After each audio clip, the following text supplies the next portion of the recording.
153 കോടി രൂപ അനുവദിക്കാൻ തീരുമാനിച്ചതായി കേന്ദ്ര സർക്കാർ ഹൈക്കോടതി അറിയിച്ചിരുന്നു. ഹൈക്കോടതി സ്വമേധയാ കേസെടുത്തതും നടന്നു വരുന്നതും നാളെ വിശദമായ റിപ്പോർട്ട് തരണമെന്നും പലതവണ കേന്ദ്രത്തോട് പറഞ്ഞിട്ടും ഈ പറഞ്ഞ വാദങ്ങളൊന്നും എഴുതി കൊടുക്കാതെ ഇങ്ങനെ ഒഴിഞ്ഞു മാറുന്നതും ഒക്കെ ഞാൻ സൂചിപ്പിച്ചിരുന്നു. അപ്പോൾ നാളെ നിർബന്ധമായും തരണമെന്ന് പറഞ്ഞിരിക്കുന്നു. ശനിയാഴ്ച കോടതി അത് കേൾക്കാൻ വേണ്ടി കോടതി ചേരുകയും ചെയ്യും. ഞാൻ പറഞ്ഞല്ലോ. അപ്പോൾ അത് നമ്മൾ ഇടവേളയിലേക്ക് പോകുമ്പം NCPയുടെ സംസ്ഥാനത്തെ വളരെ പ്രധാനപ്പെട്ട നേതാവ്, കോൺഗ്രസിൻ്റെ മുൻ KPCC ജനറൽ സെക്രട്ടറിയൊക്കെ ആയിരുന്ന ശ്രീ സുരേഷ് ബാബു കോഴിക്കോട് നിന്ന് എനിക്കൊരു വോയിസ് മെസ്സേജ് അയച്ചു. അതൊന്ന് കേട്ടുകൊണ്ട് ഞാൻ ഷാജി രാഘവനിലേക്ക് വരാം. ഈ 153 കോടിയെക്കുറിച്ച് വളരെ ലളിതമായി അദ്ദേഹം 4 വാചകം പറഞ്ഞിട്ടുണ്ട്.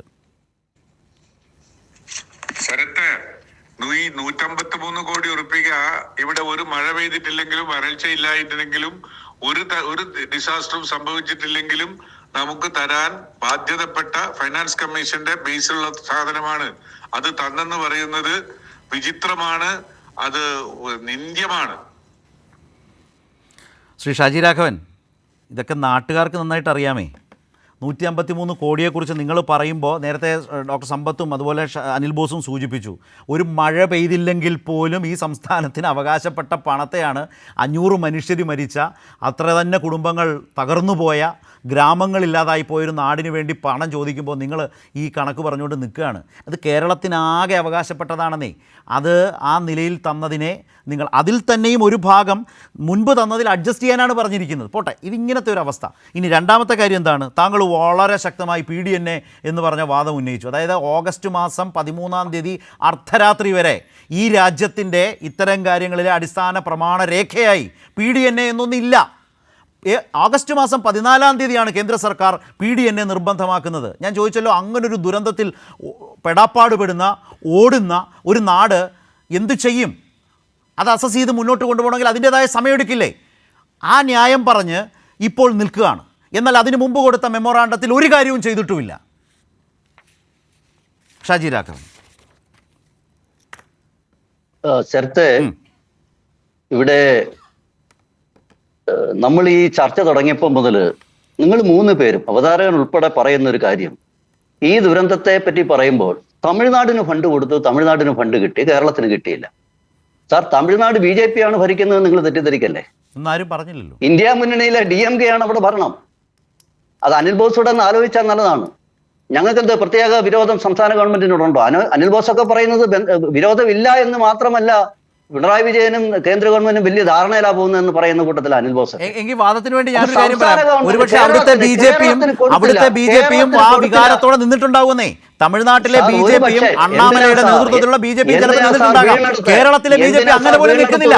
കേരളത്തിൽ നിന്ന് പോയ കേന്ദ്രമന്ത്രി ചെയ്യുന്നില്ല. അതാ വ്യത്യാസം.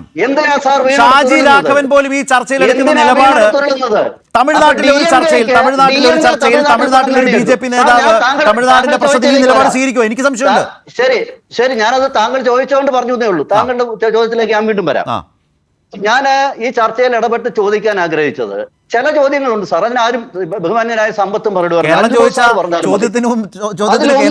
അതിലൊന്ന് അടിയന്തര ദുരിതാശ്വാസ നിവാരണത്തിന് വേണ്ടി SDRF-ൽ നിന്നും പണം ഉപയോഗിക്കാമെന്നും അതുകൂടാതെ 154 കോടി ഉപയോഗിച്ചിട്ടുണ്ട്, എന്തുകൊണ്ട് സംസ്ഥാന ഗവൺമെന്റ് ഇത് ചെയ്തില്ല എന്നുള്ള ചോദ്യം കോൺഗ്രസിന് കേരളത്തിലുണ്ടോ?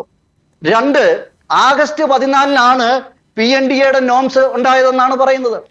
സാർ, ഈ ദുരന്തം ഉണ്ടായി കഴിഞ്ഞു 14 ദിവസത്തിനകം ഈ നോംസ് ഉണ്ടായി. അതിനുശേഷം 100 ദിവസം കഴിഞ്ഞു. ഈ കാലതാമസം എന്തുകൊണ്ട് വന്നു എന്ന് എന്തേ അനിൽ ബോസ് അതിനു മുമ്പ് കൊടുത്ത മെമ്മോറാണ്ടത്തിൽ നടപടി സ്വീകരിക്കാതിരുന്നു?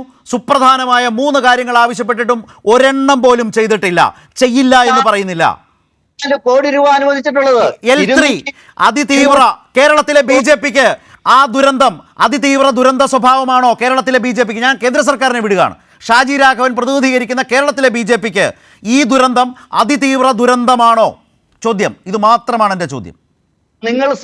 നിങ്ങൾ സംസാരിക്കുന്നത് വയനാട്ടിൽ ദുരിത ബാധിതർക്ക് വേണ്ടിയിട്ടാണ്. അവർക്ക് വേണ്ടി റിപ്പോർട്ട് കൊടുക്കേണ്ടത് BJPയുടെ ചർച്ചയിൽ പങ്കെടുക്കുന്ന ഞാനാണോ എന്നല്ലല്ലോ എൻ്റെ ചോദ്യം. ഷാജി രാഘവൻ, എൻ്റെ ചോദ്യം ഞാൻ വീണ്ടും ചോദിക്കുന്നു. വയനാട്ടിൽ മുണ്ടക്കയിലും ചൂരൽമലയിലും ഒക്കെ സംഭവിച്ച ആ ദുരന്തം അതിതീവ്ര ദുരന്തമാണോ ഷാജി രാഘവൻ? എന്റെ ചോദ്യം, നിങ്ങളുടെ തീരുമാനം എന്താണ്? ഞാൻ ചോദ്യം ചോദിക്കാൻ വിധിക്കപ്പെട്ടയാൾ ഉത്തരം പറയാൻ താങ്കളുടേതായ കാഴ്ചപ്പാടിൽ പറയാൻ താങ്കൾ വിധിക്കപ്പെട്ടയാളാണ്. എന്റെ ചോദ്യം, ആ ദുരന്തം അതിതീവ്ര ദുരന്തമാണോ? എന്റെ ചോദ്യം, നിങ്ങൾ കൊടുത്ത റിപ്പോർട്ട് എന്താണ്? ഞാനല്ലല്ലോ കൊടുത്തത്. ഞാൻ BJP യോട് ചോദിക്കുന്നു, BJP പ്രതിനിധിയോട് ചോദിക്കുന്നു, ആ ദുരന്തം അതിതീവ്ര ദുരന്തമാണോ? നിങ്ങൾ ഞാനൊരു ചോദ്യം എന്താ പറയാൻ ബുദ്ധിമുട്ട്? ദേശീയ ദുരന്തമാണോ എന്ന് ഞാൻ ബഹുമാന്യനായ ഞാൻ ഒന്ന് ചോദിച്ചു, അത് അതിതീവ്രമാണോ? ഷാജി രാഘവൻ, നമ്മൾ കണ്ട ആ ദുരന്തം അതിതീവ്രമാണോ?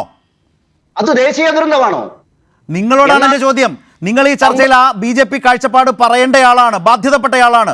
വയനാട് മുണ്ടക്കൈ ചുരൽമല ദുരന്തം അതിതീവ്ര ദുരന്തമാണോ? ഇത് കേരളത്തെ തെറ്റിദ്ധരിപ്പിക്കുന്നതെന്നേ. നിങ്ങൾ ഉത്തരം പറ സാറേ. നിങ്ങളോട് ചോദിച്ച ചോദ്യത്തിന് നിങ്ങൾക്ക് ഉത്തരമില്ലാന്ന് ഞാൻ എഴുതി വെച്ചോട്ടെ ഇവിടെ. ഞാൻ പറഞ്ഞതല്ല, നിങ്ങൾ അതിതീവ്ര ദുരന്തമാണോ? എന്റെ ചോദ്യം ഞാൻ വീണ്ടും ആവർത്തിക്കും. വേറെ ഒന്നും ഇനി ചർച്ച ഞാൻ ചോദിക്കില്ല.